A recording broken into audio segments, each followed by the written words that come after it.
नमस्कार दोस्तों, मैं निमिष भंसाली और क्रेवॉस फार्मास्यूटिकल के हेल्थ अवेयरनेस कैंपेन में फिर से हमारे साथ ओजोन हॉस्पिटल से डॉक्टर निशांत महाजन जी आज उपस्थित हैं और इनसे वो हम बातें करने वाले हैं जिनके कमेंट्स आप लगातार हमें भेजते रहते हैं। डॉक्टर साहब को बहुत मनाया लॉकडाउन में कि सर हमारे जो ऐसे पेशेंट हैं जो घर में हैं इस वक्त, उनके सवालों के जवाब देना है और डॉक्टर साहब को हमने मना लिया। सर आपका बहुत बहुत धन्यवाद। तो चलिए बात करते हैं डॉक्टर साहब से जिस बीमारी की, वो है गठिया। और क्या है, कैसे होती है, किसको होती है, क्या इलाज है, सारी बात करते हैं। तो सर ये क्या है ये गठिया रोग और कैसे क्या होता है सर? देखिए, गठिया का मतलब होता है कि जोड़ों में दर्द। जी। ठीक है। और गठिया रोग जो है या जोड़ों में जो दर्द है वो कई पेशेंट्स में, कई एज ग्रुप में अलग अलग कारणों से पाया जाता है और कई तरह के गठिया होते हैं। बहुत तरह के गठिया, मतलब करीब हम अगर मेडिकल साइंस की बात करें तो 100 के ऊपर तरीके के गठिया हो सकते हैं। अलग अलग उम्र में, अलग अलग एज ग्रुप में, अलग अलग पेशेंट्स में, महिलाओं में, पुरुषों में कई तरह के गठिया होते हैं। अब हमारे पास तो वो जोड़ों के दर्द के साथ प्रेजेंट करते हैं, मतलब कि या तो हाथ के जोड़ के दर्द है ना, wrist joint, elbow, small joints of hand, घुटने का दर्द। तो जो यंग पेशेंट है, 30 साल की महिला है, अगर वो इन जोड़ों का दर्द के साथ प्रेजेंट कर रही है तो एक अलग कारण है। अगर एक 18-17 साल का बच्चा है या बच्ची है, उसके जोड़ों का दर्द है तो कुछ अलग तरह का गठिया होता है। अगर कोई एडल्ट मेल पेशेंट है जिसके घुटने में दर्द है तो अलग तरह का गठिया होता है। अगर पैरों में जोड़ों का दर्द है, पैर के पंजे में कोई जोड़ का दर्द है तो अलग गठिया होता है। रीढ़ की हड्डी में अगर कोई दर्द है, रीढ़ की हड्डी में अगर कोई अकड़न है तो जो गठिया है वो अलग तरह का गठिया होता है। तो कई तरह के गठिया हमारी मेडिकल साइंस में, हर साइंस में इसको डिवाइड करते हैं हम लोग। जी, तो जी। जो सबसे कॉमन है, हाँ। जैसे घुटनों का दर्द, वो ऑस्टियोआर्थराइटिस में गिना जाता है। अच्छा अच्छा, मतलब आर्थराइटिस इसका साइंटिफिक नेम है। हाँ। और जैसा कि आपने बताया कि ये हर उम्र के लोगों को होता है। जी। तो मतलब गठिया किसी को भी हो सकता है। ठीक है। बहुत गंभीर बीमारी है? नहीं, बहुत गंभीर नहीं है। मेडिकल साइंस में ट्रीटमेंट है, मैनेजमेंट है और एक कंटिन्यूअस ट्रीटमेंट करने से सभी पेशेंट ठीक होते हैं। जी। टाइमली डॉक्टर के पास जाने से जी। पेशेंट्स कई लोगों की सर, मैंने युवाओं में जो अक्सर समस्या देखी है, जिम जाते हैं, हाँ। एक्सरसाइज करते हैं। आज का युवा जो है बहुत सजग है अपने स्वास्थ्य को, हेल्थ को लेकर। तो उन्हें कई प्रकार की जोड़ की प्रॉब्लम हो जाती है। वो कहते हैं हमने जब एक्सरसाइज करी तो उसके बाद ये जोड़ से प्रॉब्लम आ गई। तो ये भी क्या गठिया के टाइप होते हैं? नहीं, युवाओं में ज़्यादा करके नहीं होता है। युवाओं में, महिलाओं में गठिया होता है। जी। और अगर एक्सरसाइज करने के बाद आपने जॉइंट की लोडिंग बढ़ा दी या जॉइंट में पेन बढ़ गया है तो वो इसका मतलब ये है कि वो फैटीग हो रहा है, जॉइंट पेन बढ़ रहे हैं या विटामिन डी की कमी आजकल बहुत हो रही है। जी। इस तरह की समस्याएं हैं, हो जाती इनका है। ट्रीटमेंट हो जाता है, ठीक हो जाते हैं। कभी कभी क्या एंथुसियाज्म में ज़्यादा एक्सरसाइज कर ली तो इस कारण भी हो जाता है। जी जी। बढ़ जाता है। एक देखा जाता है सर कि 40 की उम्र के बाद जैसे लगातार आप बैठे हुए हैं और फिर खड़े होते हैं, अचानक चलना चालू किया तो जोड़ों में घुटने का दर्द होता है। दर्द हाँ, होता है। घुटने का दर्द होता है। जी। घुटने का दर्द तो एज रिलेटेड ऑस्टियोआर्थराइटिस बोलते हैं। एज के साथ में जब आर्थराइटिस की शुरुआत होती है तो वो घुटने का दर्द भी काफ़ी कॉमन है आजकल। जी। तो अब 40 के ऊपर वालों की तो सर बात हो गई, 40 के नीचे यानी जो यंग एज है और फिर जो बच्चे हैं, तो इन्हें किस टाइप का गठिया होता है? देखो, एक होता है रूमेटॉइड अर्थराइटिस। रूमेटॉइड अर्थराइटिस ज़्यादा करके महिलाओं में होता है, मतलब ऐसा नहीं है, पुरुषों में भी होता है जी। पर ज़्यादा करके महिलाओं में, यंग एज की फीमेल्स में, मतलब कि 35 के नीचे की एज में ये जल्दी मिल जाता है। इसमें क्या होता है, जैसे हम आजकल इम्यूनिटी की बात करते हैं, बॉडी के अंदर अपनी इम्यूनिटी होती है, मतलब बीमारी से लड़ने की क्षमता। जी। जब हमारी इम्यूनिटी हमारे अगेंस्ट काम करने लगती है तो ये रूमेटॉइड अर्थराइटिस जो डिसीज़ है उसमें क्या होता है कि हमारी इम्यूनिटी जो है, हमारे अंदर की जो इम्यूनोग्लोबुलिन्स है, वो हमारे जॉइंट के अगेंस्ट काम करने लगते हैं। तो इन जोड़ों में सूजन आना, दोनों हाथ में सुबह सुबह अकड़न होना, ये इसके लक्षण हैं। जी रूमेटॉइड अर्थराइटिस जो महिलाओं में या पुरुषों में भी होता है, पर महिलाओं में ज़्यादा होता है। हाँ और कम एज में जो जोड़ों का दर्द होता है, सुबह सुबह हाथों की अकड़न, बिल्कुल, झुनझुनाहट। हाँ जी और अकड़न के बाद फिर हम इनका ब्लड टेस्ट करते हैं, उसमें एक RA फैक्टर पॉजिटिव आता है, फिर उसका एक अलग मैनेजमेंट होता है। इसमें आगे चल के अगर प्रॉपर और टाइमली ट्रीटमेंट नहीं करते हैं तो जोड़ों के दर्द के अलावा डिफॉर्मिटीज़ हो जाती हैं, मतलब कि हाथ जो है तिरछे विकृत हो जाते हैं। हैं, जी, डिफॉर्मिटीज़ हो जाती हैं। तो इसलिए इसका प्रॉपरली टाइम पे ट्रीटमेंट करना। तो रूमेटॉइड अर्थराइटिस एक सीवियर डिसीज़ है, मतलब अच्छा। वो क्या है कि पूरी बॉडी को इन्वॉल्व करती है।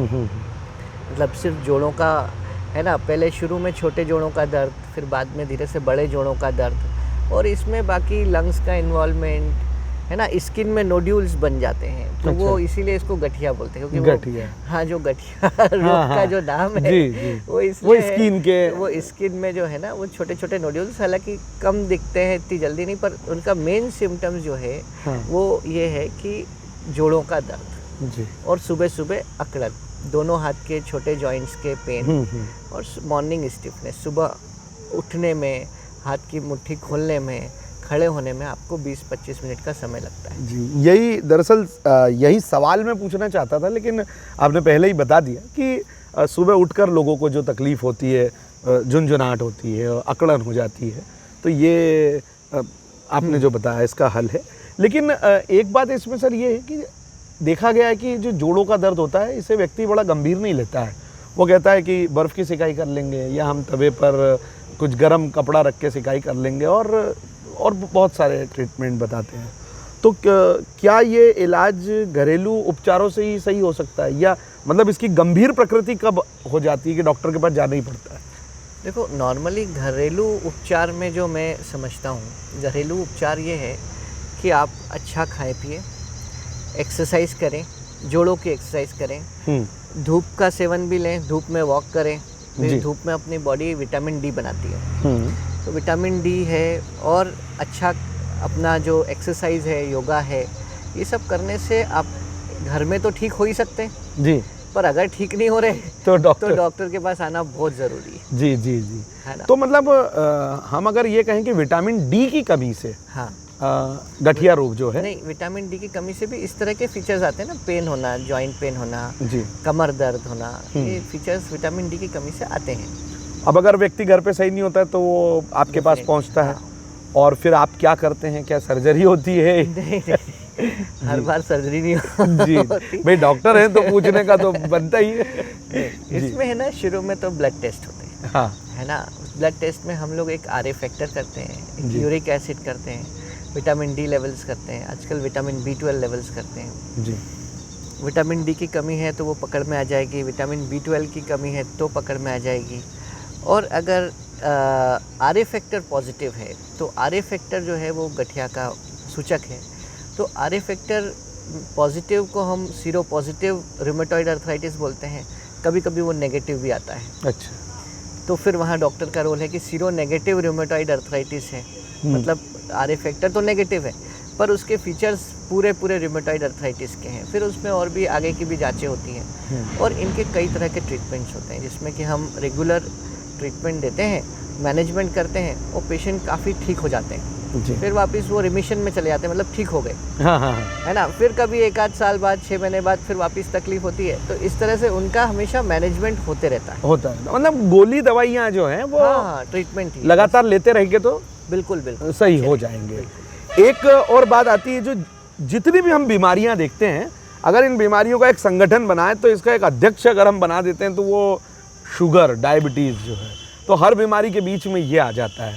तो क्या गठिया में भी डायबिटीज़ अगर कुछ है तो कुछ प्रॉब्लम गठिया की ऐसी रहती है? नहीं, ऐसा नहीं। कुछ पेशेंट्स जो डायबिटिक हैं वो रूमेटॉइड के पेशेंट्स हो सकते हैं, हाँ। और रूमेटॉइड के पेशेंट्स में डायबिटीज़ होने की संभावना बनी रहती है, मतलब ऐसा कुछ बहुत ज़्यादा रिलेशन नहीं है। जी जी, पर हाँ, ये भी एक डिसीज़ है और वो भी एक बीमारी हाँ हाँ, है। नहीं मतलब मैं यही कहना चाह रहा था कि अगर गठिया की बीमारी है हाँ, और वो व्यक्ति डायबिटिक भी है, शुगर का पेशेंट भी है, रहते ऐसे पेशेंट्स रहते हैं, तो फिर उनका शुगर का मैनेजमेंट भी चलता रहता है, दोनों और चलते हैं। रूमेटॉइड का भी मैनेजमेंट। अब दूसरा सर, एक जो इस दौर में जो सबसे ज़रूरी बात है, कोरोना जैसी गंभीर महामारी से हम सब लोग लड़ रहे हैं, और जीतेंगे भी, आप लोग साथ में हैं ही हैं।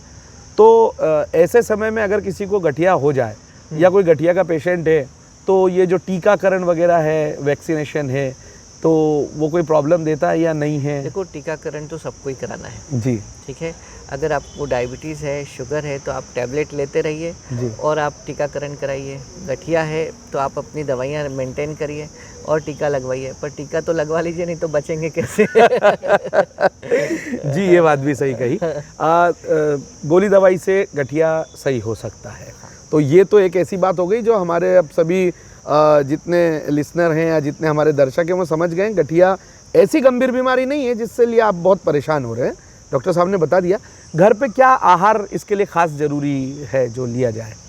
आहार के अलावा हम विटामिन डी की बात करते हैं। रूमेटॉइड अर्थराइटिस की बात हो गई, अब विटामिन डी की बात करें। आजकल का जो हमारा जो तरीका है, जो लाइफस्टाइल है, जिसमें हम एसी में रहते हैं, बंद कमरों में रहते हैं, धूप में नहीं जाते हैं, बगीचे में नहीं घूमते हैं, तो इस तरह के जो लाइफस्टाइल में है विटामिन डी की कमी बहुत जल्दी हो जाती है। तो इट इज़ वेरी कॉमन, बच्चों में विटामिन डी की कमी होने से रिकेट्स होता है, जो कि एक बीमारी है वेल नोन। बड़ों में विटामिन डी की कमी बहुत कॉमन हो गई है, उसमें कमर दर्द, जॉइंट पेन और तरह तरह का बॉडी एक होता है। विटामिन डी की कमी से को रोकने के लिए जी धूप में घूमने जाना है ना, बहुत ज़रूरी। क्योंकि क्या है, धूप में जो अल्ट्रावायलेट लाइट होती है वो हमारे स्किन पे जब पड़ती है तो हमारी स्किन में विटामिन डी जो है वो एक्टिवेट होता है। जी, ये विटामिन डी जो एक्टिवेटेड है ये लिवर में जाता है, वहाँ पर और एक कंपाउंड बनता है, और जो और एक्टिव फॉर्म है वो किडनी में बनता है, 125 डिहाइड्रोक्सी कोलेकैल्सिफेरॉल या कैल्सिट्रायोल उसका नाम है। ये जो विटामिन डी है ये आपके इंटेस्टाइन में कैल्शियम को एब्जॉर्प्शन कराता है, और ये जो कैल्शियम ब्लड में गया ये आगे वही विटामिन डी बोन में भी कैल्शियम को बोन बनाने में हेल्प करता है। अच्छा। तो विटामिन डी की कमी से बोन के अंदर जो मिनरलाइजेशन है वो थोड़ा सा गड़बड़ा जाता है, तो बोन सॉफ्ट हो जाती है ना। बोन में फ्रैक्चर्स होने लगते हैं जी। पेशेंट को वॉक करने में बहुत तकलीफ होती है। मतलब ये कहें कि आहार में क्या खाना है, तो धूप खाना है आपको। हाँ, एक फिल्म आई थी ऋतिक रोशन की, उसमें वो दूसरे ग्रह का प्राणी धूप करता था। तो धूप अगर आप खाते रहेंगे, उसके अलावा आहार भी सर से बात करेंगे हम। मिल्क रिलेटेड प्रोडक्ट्स जो है, मिल्क प्रोडक्ट्स में अपना विटामिन डी होता है। हाँ। उसके अलावा एग यॉक पे और कुछ नॉनवेज प्रोडक्ट्स में रहता है, पर वेजिटेरियंस के लिए मिल्क एंड मिल्क प्रोडक्ट्स बहुत ज़रूरी है। जी, तो ये तो हो गई आहार की बातें। उसके बाद आपने बता दिया विटामिन डी लेना भी ज़रूरी है। किस उम्र में कौन सा गठिया रोग होता है ये भी सर ने हमें बता दिया। और ऐसी कोई ख़ास बात है सर जो आप हमारे दर्शकों को बताना चाहते हैं? कोविड चल रहा है, बिल्कुल, तो सोशल डिस्टेंसिंग वो तो ध्यान रखना ही है।